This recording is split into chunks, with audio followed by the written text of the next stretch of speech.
So you might think that that title is a little clickbaity, and maybe it is, but what I'm going to talk about today actually will make any photo you take better. We never know who we're talking to with these videos. If you're an advanced shooter, if you're brand new to photography, just looking to figure things out. So when we make these videos, it's hard to, gear the content towards a certain type of photographer. Is it too basic for someone or is it too advanced for someone else? But this is something that will apply to anybody and any of their photographs. And what got me thinking about this was I was recently away again. Eric and I did another little trip to Lancaster. It was the last weekend of the year that we could go camping. So we took Eric's RV this time and we went to Lancaster County. And we didn't have the best weather. It was a little cold, a little overcast. But then towards the end of the day, something happened that made me think about this. The sun got low in the sky, and all of a sudden there was this beautiful light bathing everything. So that's what I wanted to talk about, the time of day that you shoot. Now, if you're willing to get up early or make sure you're in a position at about an hour before sunset to be photographing whatever it is you want to photograph, you will have better images than if you just took the same picture during the middle of the day, guaranteed. And even better than at night sometimes, because at night you can get some cool images with long exposures, but you're not going to have that golden glow on the pictures that you can get. Shooting in the golden hours is what it's called. That little bit right after sunrise and the time just before sunset. So I'm going to give you some examples of that.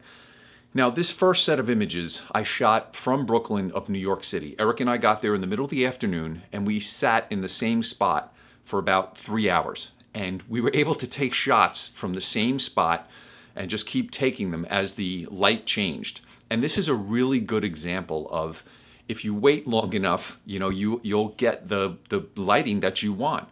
Now, some of these images, right from the beginning here, they're fine. They're just pictures of the city skyline. But then as the sun starts to go down, you start to see the light changing a little bit. Then all of a sudden, the city lights come on and the sky gets a little nicer even. And there's that sweet spot where everything just kind of balances out, the sky and the lighting in the city, and it's all great. And then it turns to night, and then it becomes a night photography, exercise. But there's that little spot in there where the sun's setting and you get that golden glow on something. Now, you can do this also with portraits. Here's just a couple of pictures of my kids that I took just around. Now, I happened to take these late in the afternoon when the sun was setting, and I positioned them where the sun is behind them, and you get a beautiful golden light on your subject, even if it's from behind. Now, if I take this shot in the middle of the day, I'm going to have shadows all over their faces. The sun's high in the sky. It's just a different look. So this weekend, when the light got really nice, all of a sudden we got excited.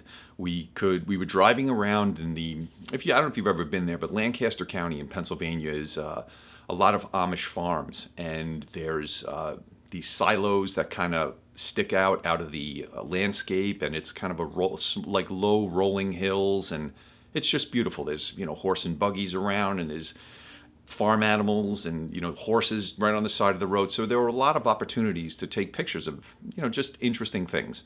The Strasburg Railroad's there. You can take pictures of the train tracks. The railroad wasn't running on this trip, but we were presented with some really cool lighting here because a storm had passed and there still were the dark clouds in the sky, but the sun was setting underneath the clouds, and we got this great golden light with the dark skies behind it, and we were able to grab some really cool images.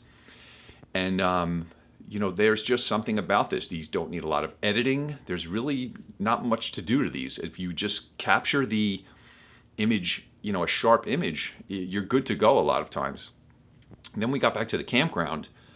We drove up on the camper, and we noticed the same beautiful light was hitting the camper and the trees. So we took some images of that. And then also we turned the camera around and pointed it towards the sun.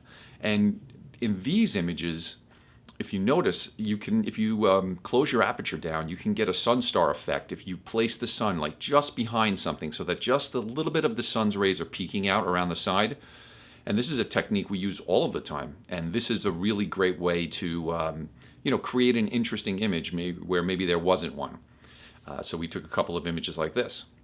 And then finally, we threw the drone up in the sky, and I was able to get some nice warm light images of the entire campground. You can see in this image that the sun is setting off in the background, and there's a nice golden hue to everything, and it's just a perfect time of day to photograph anything, really.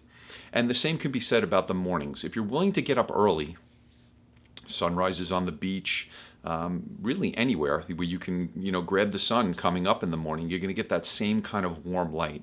If you want to take pictures of people at this time of day, it's a great time of day to get portraits, and it's just a soft light that's not harsh, and you don't have to squint, and it's just very pleasing. Yes, this is a way to always make your images better. Okay, it's a guaranteed way. If you can get yourself out there in this kind of light, whatever the images you want to create, they're going to look better in this kind of light.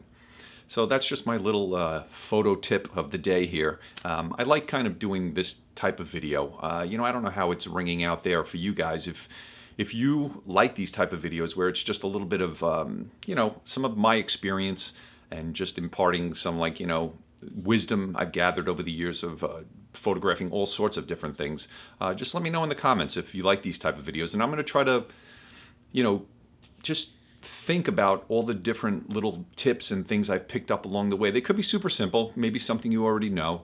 But for some photographers, it may just be like a little light bulb moment where you say, oh, you know what, let me try that. Okay, I'm going to put a couple of videos here that I think you might be interested in. Maybe one more basic technique and then something a little bit more advanced for you advanced photographers out there.